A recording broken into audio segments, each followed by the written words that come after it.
Hello everyone, मैं नीलम तिवारी आप सभी का मैग्नेट ब्रेन्स में बहुत बहुत स्वागत करती हूँ। मैग्नेट ब्रेन्स एक ऐसा चैनल है जहाँ पर आपको किंडरगार्टन से लेकर 12th क्लास तक के सारे वीडियोस बिल्कुल फ्री अवेलेबल करवाए जाते हैं। और NTSC, olympiad, JEE, NEET, IIT आपकी जो भी तैयारी करनी हो, बैंकिंग, एसएससी की, सबकी आप कर सकते हैं मैग्नेट ब्रेन्स चैनल पर, और वो भी बिल्कुल फ्री में। ठीक है।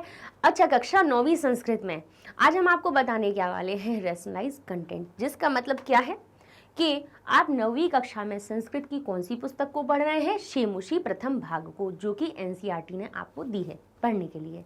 अच्छा, इसमें से किस पाठ को हटा दिया गया है उसको हम देखने वाले हैं। अच्छा, एक नहीं दो पाठ हटाए गए हैं। कौन कौन से? एक तो कल्पतरु, जो कि अध्याय हमारा कौन सा है, चतुर्थ। ठीक है, यानी चौथा जो अध्याय है वो हटा दिया गया है। और 7वां जो भी हमारा पाठ है प्रत्यभिज्ञानम, ये भी हमारा हटा दिया गया है। ठीक है, तो अर्थात अब आपको इन दो पाठ को नहीं पढ़ना है, यानी आपका जो चतुर्थ अध्याय था वो हट गया है, 7वां हट गया है। ठीक है, तो इन दोनों को हमें नहीं पढ़ना है। और अगर आपने पढ़ लिए हैं तो कोई समस्या है नहीं, क्योंकि अगर पढ़ा होगा तो आपने उसमें ज़रूर ही कुछ ना कुछ व्याकरण की बहुत सारी चीज़ें सीख ली होंगी, तो वो तो आपके व्याकरण तो हमेशा ही काम में आने वाली होती है। ठीक है, अभ्यास करने से तो हमें नई नई चीज़ें पता चलती हैं कि हमने कुछ अच्छा सीखा।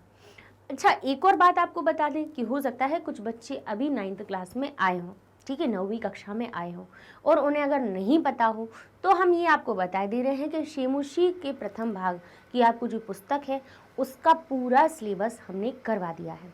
आपको मैग्नेट ब्रेन्स चैनल पे, आप वेबसाइट पे जाएंगे, यूट्यूब पे जाएंगे, आपको शेमुशी की पूरी प्लेलिस्ट आपको मिल जाएगी। सारे जो आपके पाठ हैं वो पूरे हैं, उसके सॉल्यूशन के साथ में।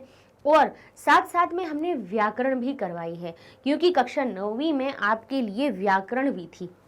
एक पुस्तक है व्याकरण के लिए, व्याकरण भी थी। अच्छा, वो व्याकरण भी थी कैसी पुस्तक है? जो 9वीं में भी जिसका कुछ हिस्सा उसी एक ही पुस्तक है 9वीं और 10वीं व्याकरण के लिए, उसमें से कुछ चीज़ें 9वीं में बताई गई हैं और कुछ चीज़ें 10वीं में पढ़नी है आप लोगों को।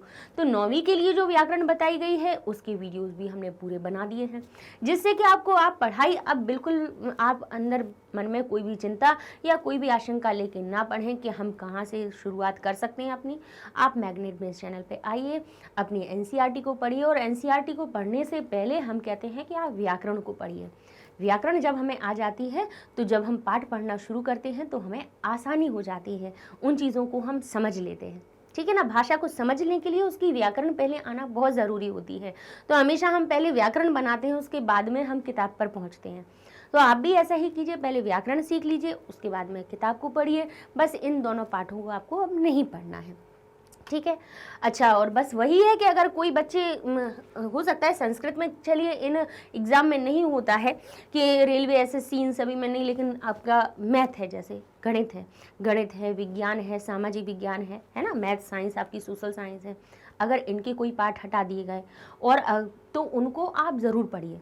ठीक है ना, वो हम इसलिए कह रहे हैं क्योंकि आप चल के आगे जो परीक्षाएं देते हैं तो परीक्षाओं में आपसे हो सकता है कि किस तरह का प्रश्न पूछ लिया जाए, और हो सकता है वो उसी पाठ का हो, तो आप उन अध्यायों को ज़रूर पढ़ते जाइएगा। ठीक है ना, ऐसे नहीं है कि आज एनसीईआरटी ने हटा दिया तो अब हम उन चीज़ को पढ़ें ही ना, उसको पढ़िए जब भी समय मिले, लेकिन ना मतलब उनको बिल्कुल हमें छोड़ नहीं देना है।